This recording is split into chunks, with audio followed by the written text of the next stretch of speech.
आज संत कबीर दास की जयंती है। शुभकामनाएं। इस शुभ अवसर पर हम आपके साथ उनके जीवन का एक प्रेरक प्रसंग आपके साथ साझा कर रहे हैं। राजा की परीक्षा सादा जीवन और उच्च विचार रखने वाले कबीर दास की ख्याति दूर दूर तक फैली हुई थी और बनारस के राजा बीर सिंह भी कबीर दास जी के भक्तों में से एक थे। जब कभी कबीरदास राजा से मिलने जाते तो राजा स्वयं कबीरदास जी के चरणों में बैठ जाते और उन्हें राजगद्दी पर बैठा देते। एक दिन कबीरदास ने सोचा कि बीर सिंह की परीक्षा ली जाए कि क्या वो सचमुच इतने बड़े भक्त हैं जितना कि उनके व्यवहार से नजर आता है या यह दिखावा मात्र है। अगले ही दिन वे बनारस के बाजारों में एक मोची और एक महिला भक्त, जो कि पहले वेश्या थी, के साथ राम नाम जपते निकल पड़े और साथ ही उन्होंने अपने हाथ में 2 बोतलें पकड़ ली, कसकन XD गेट क्लियर और हेल्दी स्किन ऑर्डर नाउ, जिसमें रंगीन पानी था पर देखने से शराब प्रतीत होता था। कबीर दास के ऐसा करने से उनके शत्रुओं को उन पर उंगली उठाने का मौका मिल गया।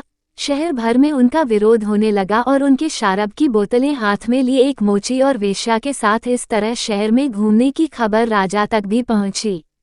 कुछ समय बाद कबीर दास जी योजना अनुसार राज दरबार पहुंचे। उनके इस व्यवहार से राजा पहले से ही मन क्षुब्ध थे और इस बार उन्हें देखकर वे अपनी गद्दी से नहीं उठे। कबीर तुरंत समझ गए कि राजा भी आम लोगों की तरह ही हैं। उन्होंने तुरंत ही दोनों बोतलें जमीन पर पटक दी। उन्हें ऐसा करते देख राजा ने सोचा, एक शराबी कभी भी इस तरह से शराब की बोतल नहीं फेंक सकता, जरूर बोतलों में है कुछ और। राजा तुरंत उठा और कबीर दास जी के साथ आए मोची को किनारे कर उससे पूछा, ये सब क्या है? मोची बोला, अरे महाराज, आपको नहीं पता, जगन्नाथ मंदिर में आग लगी हुई है और संत कबीर दास इन बोतलों में भरे पानी से वो आग बुझा रहे हैं। राजा ने इस घटना का दिन और समय नोट कर लिया और बाद में इस बात की सच्चाई का पता लगाने के लिए एक दूत जगन्नाथ मंदिर भेजा। मंदिर के आसपास रहने वाले लोगों ने इस बात की पुष्टि की उसी दिन और समय में मंदिर में आग लगी थी, जिसे बुझा दिया गया था।